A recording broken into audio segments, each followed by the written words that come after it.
অনেকদিন পর খালার বাসায় যাচ্ছি, আর হবে তাও 1.5 বছর পর। পড়ার চাপে তেমন যাওয়া হয় না, আর খালাদের বাসায় এমনিতেও যাওয়া ভালো লাগে না। খালাদের বাসায় আছে এক পেতনি, আমার খালাতো বোন লাবণী, খুব বিরক্ত করে, তাই যাওয়া বাদ দিয়েই দিয়েছি। আমি সজীব, কিছুদিন হলো পড়ালেখা শেষ হয়েছে, এখন বেকার। আম্মু সকালে বললো যে খালাদের বাসায় ঘুরে আসতে, ভালো লাগবে, আর আমার উপর না করতেও পারি না, তাই এক জোরপূর্বক ভাবেই যাচ্ছি খালাদের বাসায়। ট্রেনে করে যেতে হবে কুমিল্লা। ট্রেন থেকে নেমে আম্মুকে কল দিলাম। আম্মু, আমি তো পৌঁছে গেছি, কে নিতে আসবে? লাবণী তোকে নিতে গেছে, দেখ। কি বলো? ওই পেতনিটা? তাহলে কিন্তু আমি এখনই ঢাকায় চলে যাব। আরে রাগ করিস কেন? তোর খালাই তোকে আনতে যেত, তোর খালার এত সময় ছিল না, তাই যেতে পারেনি। তুই যাবি বলে তোর খালা কত খুশি তুই জানিস? আচ্ছা, আমি দেখছি। লাবণী কোথায়? দেখতে পাচ্ছি না তো। লাবণীকে ফোন দে তাহলে। নাম্বার নাই তো, তুমি ফোন দিয়ে আমার নাম্বারে ফোন দিতে বলো। আচ্ছা। আম্মু কল কেটে দিল। কিছুক্ষণ পর একটা অচেনা নাম্বার থেকে কল আসলো। আমি রিসিভ করলাম। হ্যালো, কে? আমি লাবণী। ও তুই? শোন, আমি একাও যেতে পারতাম, তোর যেহেতু দেরি হচ্ছে তাই একাই যাই। আমি তো সেই কখন থেকে অপেক্ষা করছি। কোথায় তুমি বলো? আমি তো স্ট্যান্ডে দাঁড়িয়ে আছি। আচ্ছা, তুই কি কালার ড্রেস পরছিস? গোলাপি। তোর হাতে কি পানির বোতল? তুমি কিভাবে জানলা? আমি তোকে দেখতে পাইছি, তুই দাঁড়া, আমি আসছি। এই বলে আমি ওর সামনে গেলাম। গিয়ে তো আমি এক প্রকার ক্রাশ খেয়ে গেলাম ওকে দেখে। মাত্র 1.5 বছরে এতটা আধুনিক। ওর কথা শুনে বাস্তবে ফিরে এলাম। তুই লাবণী নাকি অন্য কেউ? কেন, চিনতে অসুবিধা হচ্ছে নাকি? 1.5 বছর আগে তো আমি অন্য এক লাবণীকে দেখেছি। শোনো, সময়ের সাথে সাথে অনেক কিছুর পরিবর্তন হয়, যেমনটা ধরো আমিও। আচ্ছা, এইভাবে আর কতক্ষণ দাঁড়িয়ে থাকবো? চলো। ও হ্যাঁ, চলো। লাবণী আমার আগে আগে হাঁটছে, আমি পিছনে। তারপর রিক্সা নিলাম, কিন্তু আগে যেমন রিক্সায় উঠে কথা বলে, এখন তার বলে না। রিক্সা থেকে নেমে বাসায় আসার পর খালা আমাকে দেখে অভিমানী কণ্ঠে বলল, আমাদের তো একেবারেই ভুলে গেছিস, এতদিন পর আমাদের কথা মনে পড়লো। আম্মু অনেক দূর থেকে এসেছে, আগে রেস্ট নিক, তারপর কথা বলো। তারপর খালাও বলল রুমে নিয়ে আসতে আমাকে। তারপর আনিশা আমাকে একটা রুমে নিয়ে গেল। লাবণী আসার সময়ও কিছু বলেনি, তাই আমি বললাম, কেমন আছো লাবণী? যদি এর আগে কোনোদিন তুমি করে বলেনি, আর এই কেন জানি এইবার বেরিয়ে গেল। লাবণী বলল, ভালো আছি। কি মেয়ে রে বাবা, একবারও বললো না যে আমি কেমন আছি? এর আগে যতবার এসেছি কথা বললে বলে একদম কানটা ঝালাপালা করে দিয়েছিল, কিন্তু এবার কোনো কথাই বলছে না। আর বলবেই বা কি করে? এর আগের বার কম অপমান করেছিলাম নাকি? বুঝলেন না তো? চলুন অতীত থেকে একটু ঘুরে আসি। খালাদের বাসায় শুয়ে আছি, তখন লাবণী এসে বলল, বাইরে যাবে ঘুরতে? তখন আমি বললাম, আমি পারবো না, তুই একাই যা। ওর জোরাজুরিতে যেতে রাজি হলাম। আমারও খুব ইচ্ছা ছিল যে গ্রামে ঘুরে দেখার, তাই গেলাম। আমরা দুজনে হাঁটছি, তখন হঠাৎ লাবণী আমার সামনে দাঁড়িয়ে বলল, তোমাকে একটা কথা বলতে চাই। হ্যাঁ বল। আমি জানি না তুমি কিভাবে নেবে, তবুও তোমাকে বলতেই হবে। সজীব, আমি তোমাকে ভালোবাসি, নিজের থেকেও বেশি। কিন্তু আমি তোকে ভালোবাসতে পারবো না। নিজের খালাতো বোনের মুখে ভালোবাসার কথা শুনে আমি তো অবাক। আমি বললাম, আরে তুই পাগল হয়েছিস? হ্যাঁ, আর কাকে তুই কি বলছিস? আমি তোর নিজের খালাতো ভাই, আর তুই আমাকে ভালোবাসিস? খালাতো ভাই হয়েছে তো কি, আমি তোমাকে ভালোবাসি, এটাই বড় কথা। প্লিজ ফিরিয়ে দিও না, আমি তোমাকে অনেক ভালোবাসি। আপনারা ভাবছেন কি লাবণী হয়তো দেখতে খারাপ? আরে না, ও দেখতে অনেক সুন্দর, কিন্তু গ্রামের মেয়েদের মতো থাকে তো, যা আমার একদম পছন্দ না। আমি যাকে ভালোবাসবো সে আধুনিক হবে, আমার মনের মতো চলবে। লাবণী আমার কথা শুনে কান্না করতে করতে বলল, তুমি যেভাবেই বলবে আমি সেভাবেই চলবো। তবু আমাকে ফিরিয়ে দিও না। আমার পক্ষে সম্ভব না, তুই এসব মাথা থেকে ঝেড়ে ফেলে দে। তারপর থেকে কেন জানি ওকে দেখলে আমার সহ্য হয় না। তারপর থেকেই খালাদের বাসায় আর বেশি যেতাম না। গেলেই খালি ভালোবাসি ভালোবাসি বলে কান ঝালাপালা করে দিত। লাস্ট আমি বলেছিলাম, তুই যদি পরিবর্তন হতে পারিস তাহলে আমি তোকে ভালোবাসবো, এই বলে খালাদের বাসা থেকে চলে আসছিলাম। আর তারপর কতদিন পর এলাম তা তো আপনারা জানেনই। এইসব ভাবতে ভাবতে কখন যে ঘুমিয়ে পড়েছিলাম মনে নেই। ঘুম থেকে উঠে খেয়ে নিলাম। দেখলাম খুব সুন্দর করে সেজেছে লাবণী। মেয়েটা একদম পাল্টে গেছে। আগে তো সারা দিন আমার সাথে লেগেই থাকতো, কিন্তু এখন খোঁজ খবরই পাওয়া যায় না। আমি লাবণীকে বললাম, লাবণী চলো বাইরে থেকে ঘুরে আসি। আমার কাজ আছে, আমি পারবো না যেতে। আমিও আর কিছু বললাম না। আমিও লাবণীকে ভালোবাসতাম, কিন্তু ওর চলাফেরা আমার পছন্দ হয়নি, তাই গ্রহণ করেনি। কিন্তু এখন তো ওকে ভালোবাসতে ইচ্ছে করছে। শুধু ভালোবাসতে না, খালাতো বউ বানাতেও ইচ্ছে করছে। কিন্তু কিভাবে যে বলি। আমি শুয়ে আছি, তখন লাবণী আমার দরজায় এসে বলল, কি করো? দেখতেই তো পাচ্ছ শুয়ে আছি। লাবণী, আমি তোমাকে ভালোবাসি, তুমি কি আমার বউ হবে? সরি, অনেক দেরি হয়ে গেছে। তুমি আমার বড় ভাইয়ের মতো, আমি তোমাকে ভালোবাসতে পারবো না। মেয়েটার কথা শুনে কি যে কষ্ট হয়েছিল সেটা শুধু আমিই জানি। কিন্তু আমি হাল ছাড়ার পাত্র নই। যে করে হোক লাবণীকে আমার বউ করেই ছাড়ব, খালাতো বউ। সেদিন খাওয়ার সময় আমি বললাম, খালা, আমাকে তোমার কেমন লাগে? মানে আমি যদি তোমার মেয়েকে বউ বানাই তাহলে আমাদের দুজনকে কেমন দেখতে লাগবে? হায় হায়, আমি তো লাবণীকে রাগাতে চাইছিলাম, কিন্তু এ কি, ও রাগ না করে হাসছে কেন? আমি লাবণীকে রাগানোর জন্য খালার সামনেই লাবণীকে জিজ্ঞাসা করলাম, ওই লাবণী, আমি তোমার মেয়ের আব্বু হতে চাই, তুমি কি রাজি হবে? হায় হায়, আমি কি এমন বললাম যে সবাই পাগলের মতো হাসছে? লাবণীও কিছু বলল না, শুধু হাসছে। আমি তো ওকে রাগানোর জন্য বললাম, আমি আর কিছু বললাম না। সবাই আমাকে নিয়ে হাসি তামাশা করছে। তারপরের দিন আবার আমি লাবণীকে বললাম, চলো বাইরে থেকে ঘুরে আসি। আজ না, অন্যদিন। আমি আর কিছু বললাম না, একাই ঘুরতে বের হলাম। তারপর ঘুরে বাসায় আসব। ঠিক সেই সময় দেখলাম লাবণী একটা ছেলের সাথে হেসে হেসে গল্প করছে। আমি তো অবাক। আমি কিছু না ভেবেই লাবণীর পেছন দিক থেকে গিয়ে ওর চুলে একটু টান দিলাম। লাবণী কিছু না ভেবেই ঘুরেই আমাকে একটা কষে থাপ্পড় দিল। আমি জিজ্ঞাসা করলাম, ছেলেটা কে, আর এখানে কি করছিস? ওর আবার বিএফ, আর আমরা এখানে প্রেম করছি। কথাটা শুনেই আবার মাথা ঘুরে গেল, চোখে অন্ধকার দেখতে লাগলাম। তারপর আমি আর কিছু না বলেই চলে আসতে লাগলাম। লাবণী আমাকে পিছন থেকে অনেকবার ডাক দিয়েছিল, কিন্তু আমি শুনিনি। তারপর খালার বাসায় আসার সময় হঠাৎ খালার বাসায় আসতেছে। গ্রামের রাস্তা, তেমন কোনো গাড়িও নেই, তাই হেঁটেই যাচ্ছে। কিছু দূর আসার পর আমার জুতাটা ছিঁড়ে যায়। কি জ্বালা! তাই জুতাটা ফেলে দিয়ে আমি খালি পায়ে আবার হাঁটা ধরলাম। হাঁটতে হাঁটতে হঠাৎ আমার পায়ে কিছু একটা লেগে যায়, আর তারপর পাটা কেটে যায়। খুব রক্ত পড়ছে, আবার ব্যথাও পাচ্ছি, কিন্তু ওই ব্যথার কাছে এই ব্যথাটা কিছুই না। আমি সেই দিকে খেয়াল না করে আবার হাঁটা ধরলাম। বাসায় এসে দেখি লাবণী আমার আগেই এসে গেছে। ও বলল, এতক্ষণ লাগে আসতে?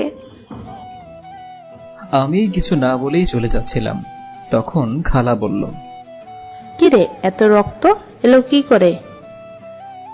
আমি কিছুই বললাম না, চলে যাচ্ছিলাম। তখন লাবণী বলল, কি হলো বললে না তো যে পায়ে কি হয়েছে? তেমন কিছু না, সামান্য কেটে গেছে। কি করে কাটলো? তোমাদের গ্রামে যে রাস্তা, কোথায় কি পড়ে থাকে কে জানে। আর আমার জুতাটা ছিঁড়ে গিয়েছিল, তাই খালি পায়ে হাঁটতে গিয়ে ছিলে গেছে। একটু দেখে চলতে পারো না? কিভাবে রক্ত পড়ছে এখনো? লাবণের আধিক্যতা কেমন জানি আমার সহ্য হচ্ছে না, তাই কিছু না বলে রুমে এসে ওয়াশরুমে গেলাম। গিয়ে কাটা স্থানটা ভালোভাবে ধুলাম। অনেক ব্যথা করছে। ফ্রেশ হয়ে এসে বিছানায় বসে আছি। তখনই লাবণী হাতে স্যাবলন, তুলো আরো অনেক কিছু আনলো। দেখি পাটা দাও তোমার। অনেকটাই তো কেটে গেছে, কেয়ারলেস ছেলে একটা। কত ভালো লাগছিল আমার, বলে বোঝাতে পারবো না। আমি ভাবলাম ও হয়তো আমাকে ভালোবাসে, তাই আমিও একটু ভাব নিয়ে বললাম, যাও, তোমার কেয়ার করা লাগবে না, তুমি গিয়ে তোমার বিএফ কে কেয়ার করো। ওকে তো সারা জীবন কেয়ার করতে পারবো, সেটা পরের বিষয়। এখন যদি তোমার এটা না পরিষ্কার করি তাহলে অনেক বড় সমস্যা হয়ে যাবে। লাবণীর কথা শুনে আমি আবারও অনেক বড় কষ্ট পেলাম। ওর বিএফ কে নিয়ে সারা জীবনের জন্য পেতে চাই। আমি ভাবছিলাম ও হয়তো আমাকে ভালোবাসে, তাই এসব করছে। ওর কথায় আরও রাগ উঠে গেল।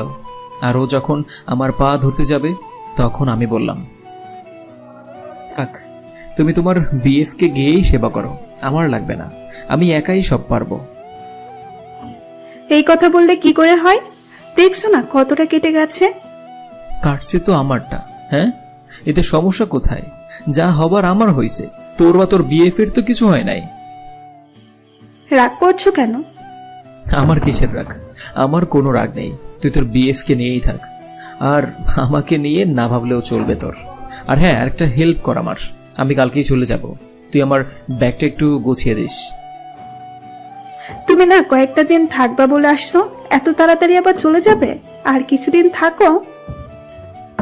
এখানে থাকলে আমার দম বন্ধ হয়ে আসছে, আর কিছুদিন থাকলে হয়তো আমি মানসিক রোগী হয়ে যাব। তাই তুই পারলে বল, না হলে আমি একাই করতে পারবো। আচ্ছা ঠিক আছে, গুছিয়ে দিব। আমি আবার অবাক হলাম। যেই মেয়ে কিনা আমায় থাকার জন্য কত আবদার করত, এখন সেই মেয়ে বলে কিনা। অবাকের ওপর অবাক হচ্ছি। এ কি সেই লাবণী, নাকি অন্য কেউ, নাকি আধুনিকতার জন্য মনে অহংকার জন্ম নিয়েছে? আমি বললাম, তুই এখন আমার সামনে থেকে যা, আমার ভালো লাগছে না। কিন্তু তোমার পায়ের অবস্থা তো খারাপ। ওই, আমার কি হলো না হলো সেটা তোকে না ভাবলেও চলবে, তুই তোরটা নিয়ে ভাব। আর তুই যা এবার। লাবণী চলে গেল। আমি মনে মনে বললাম, আমার পায়ের অবস্থাটাই দেখলি, মনের অবস্থাটা বুঝলি না। আর বুঝবি বা কেমন করে? তোর জীবনে তো এখন অন্য কেউ আছে, তাকেই বুঝবি, আমাকে কেন বুঝবি?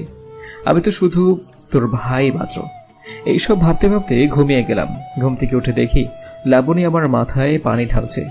হ্যাঁ, ব্যথার কারণে জ্বর চলে আসছে। আমি লাবণীকে বললাম, তুই এখানে কেন, আর আমার মাথায় পানি ঢালছিস কেন? তুই তোর বিএফ এর মাথায় পানি ঢাল গিয়ে, যা। ওর মাথায় সারা জীবন পানি ঢালতে পারবো। এখন তুমি অসুস্থ, তাই তোমার সেবা করছি। চাই না তোর সেবা, আমি চলে যাব। যাবা যাও, কিন্তু সুস্থ হয়ে যাও। এখন গেলে খালা কিনা কি ভাববে? বলবে আমার পিচ্ছি এটা অসুস্থ, আর তাও তোমাকে আমরা যেতে দিয়েছি। না, আম্মু কি বললো না বললো আমি সেটা ভাবছি না। আমি কালকেই চলে যাব, আর এখানে থাকলে আরো বেশি অসুস্থ হয়ে যাব। আমি দেখলাম আমার পায়ে ব্যান্ডেজ করা। আমি লাবণীকে জিজ্ঞাসা করলাম, আমাকে কে ব্যান্ডেজ করেছে? আমি করে দিয়েছি। তুই কেন করলি? তুই তোর বিএফ কে গিয়ে কর। ওকে করব বলেই তো তোমাকে দিয়ে শিখে নিচ্ছি। আর তোমার পা দিয়ে হালকা রক্ত বের হচ্ছিল, তাই। তোমার তো খিদে পেয়েছে, তুমি দাঁড়াও, আমি খাবার আনছি। লাবণী চলে গেল। আমি বসে রইলাম। মনে হলো আমি আমার বউয়ের সেবা পাচ্ছি, কিন্তু তখনই মনে হলো ও তো অন্য কাউকে ভালোবাসে। আমি শুয়ে আছি, তখন লাবণী খাবার নিয়ে এলো আর আমাকে খাইয়ে দিতে যাবে। ঠিক তখনই আমি খাবারের প্লেটটা ফেলে দিলাম। আর সেই সময় খালা এলো আর বলল, কি রে, কি হলো? আর বলো না আম্মু, আমি সজীবের জন্য খাবার তাড়াতাড়ি আনতে গিয়ে হাত থেকে খাবার পড়ে গেল। একটু দেখে চলতে পারিস না? আচ্ছা দাঁড়া, আমি আরো খাবার নিয়ে আসছি। খালা চলে গেল। আমি লাবণীকে বললাম, মিথ্যা বললি কেন? ভাবছিলাম স্বামীর জন্য পরে তো একটু মিথ্যা কথা বলতেই হবে, তাই এখন থেকে শিখে নিচ্ছি। এই বলে সে হাসতে হাসতে চলে গেল। আমি ভাবতে লাগলাম, লাবণী কেন এমন করলো? আমি তো ওকে ভালোবাসি। এইসব ভাবতে অনেক কষ্ট হচ্ছে, আর কান্নাও করতে ইচ্ছে করছে। কিন্তু ছেলেদের নাকি কান্না করা যায় না। পরের দিন কাউকে কিছু না বলেই বাসা থেকে বেরিয়ে পড়ি আমার বাসায় যাওয়ার জন্য। স্টেশনে গেলাম। এসে দেখি সেদিনের সেই ছেলেটি, মানে লাবণীর বয়ফ্রেন্ড। স্টেশনে এসে দেখি সেই দিনের সেই ছেলেটি, মানে লাবণীর বয়ফ্রেন্ড। আমি ওর সাথে কথা বললাম। ওর সাথে কথা বলে আমি জানতে পারলাম লাবণীও আমাকে অনেক ভালোবাসে। সেই দিন ওর নোট হারিয়ে গিয়েছিল, তাই লাবণী অনেক টেনশনে ছিল, কিন্তু সে জানতো না আমি ওর পিছনে দাঁড়িয়েছিলাম। আমাকে মারার পর সে নিজেও কেঁদেছিল আমি চলে যাওয়ার পরে। ও আমাকে অনেক ভালোবাসে, যা আমি বলে বোঝাতে পারবো না। আমি ছেলেটিকে ধন্যবাদ জানিয়ে ট্রেনে করে ঢাকায় আসলাম। তারপর বন্ধুদের কাছে গেলাম, গিয়ে সব খুলে বললাম। ওরা শুনে হাসতে লাগলো। তারপর আমরা একটা দারুণ প্ল্যান করি। প্ল্যানটা ছিল আমাকে নাকি বিয়ের নাটক করতে হবে। আমি বললাম, এটা কিভাবে সম্ভব? আম্মু আব্বু কি রাজি হবে? তখন ওরা বলল, আমরা যা যা বলবো তুই শুধু হ্যাঁ হ্যাঁ করে যাবি। তার পরের দিন সব বন্ধুরা আমার বাসায় আসে। আসার পর আব্বুকে বলে আমি নাকি রিয়াকে ভালোবাসি, আর ওর পেটে নাকি আমার বাচ্চা। রিয়া হচ্ছে সাগরের জিএফ। আব্বু শুনে অনেক রেগে যায় আর আমাকে বলল, এসব সত্যি কি না? হ্যাঁ। তখন আব্বু আমাকে অনেক বকা দেয় আর বলে, যা হবার তা তো হইছে, এবার মেয়ের বাসার ঠিকানা দাও। না। তখন হারামি বন্ধুরা রিয়ার বাসার ঠিকানা দিয়ে দেয়। আব্বু চলে গেল আর আমি ওদেরকে বললাম, এই ছিল তোদের মনে, সাগরের বাচ্চার বাবা আমি কেন হব? তখন ওরা বলল এটাও নাকি ওদের প্ল্যানের মধ্যে। তারপর ওদের প্ল্যান অনুযায়ী সব চলতে থাকে। আব্বু এসে আমাকে ডাক দিল আর বলল, আর 6 দিন পর নাকি আমার বিয়ে। আহ, কি আনন্দ! তবে আমার না, সাগরের। কারণ বিয়েটা আমি করব না, করবে সাগর। আর আমি বিয়ে করবে বলে অনেক খুশি। ওরা বলে আমার বিয়ের কথা শুনে নাকি লাবণী নিজে এসেই আমাকে বলবে ভালোবাসে। আর ওরাও বলছিল লাবণী নাকি আমাকে খুব ভালোবাসে।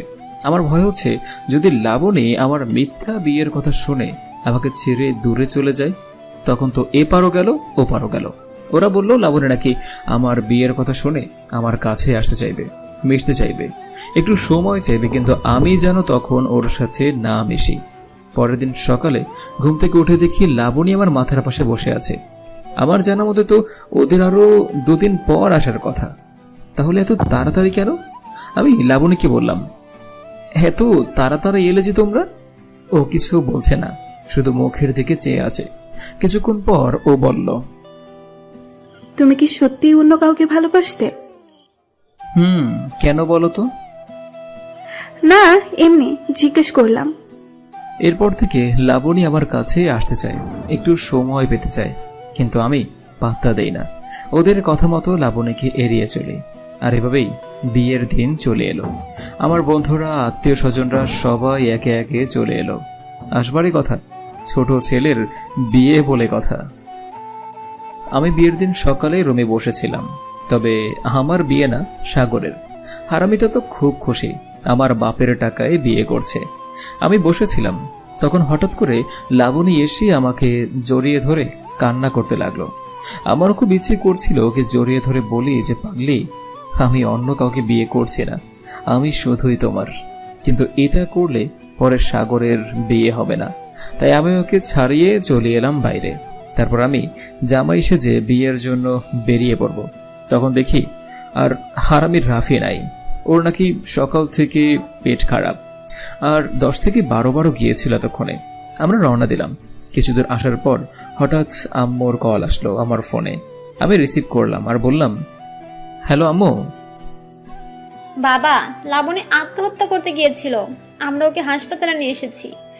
তুই বাবা তাড়াতাড়ি চলে আয়, আমরা সব জানি। তুই আজ তোর বিয়ে না, আজ সাগরের বিয়ে। তুই লাবণীকে ভালোবাসিস। তোর বাবা ওই বাড়িতে সব বলে দিয়েছে। সাগরের বাবা মা কথা বলতেছে।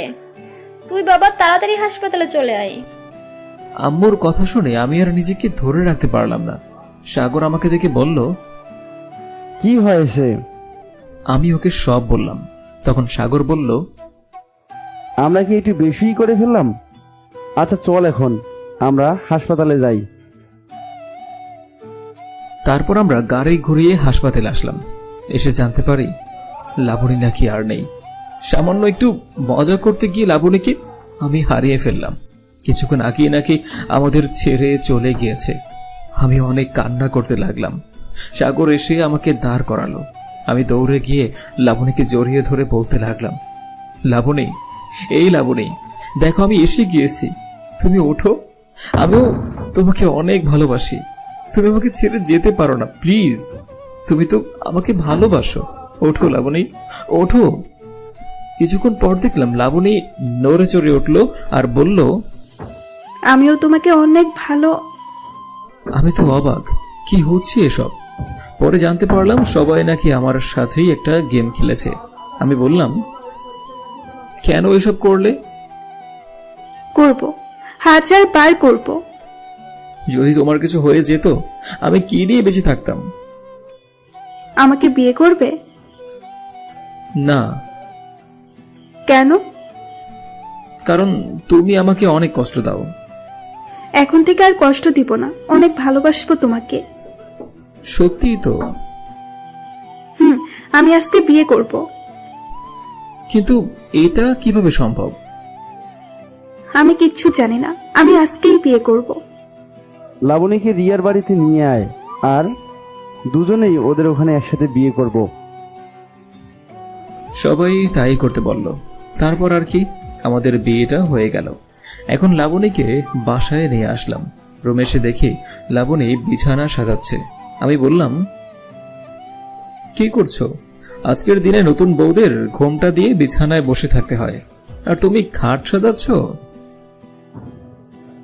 ঘোমটা দিয়ে থাকে যারা নতুন বউ হয়ে আসে, তারা একে অপরকে চেনে না, তাই লজ্জায় ঘোমটা দিয়ে বসে থাকে। আর আমি তো তোমাকে ছোটবেলা থেকেই চিনি।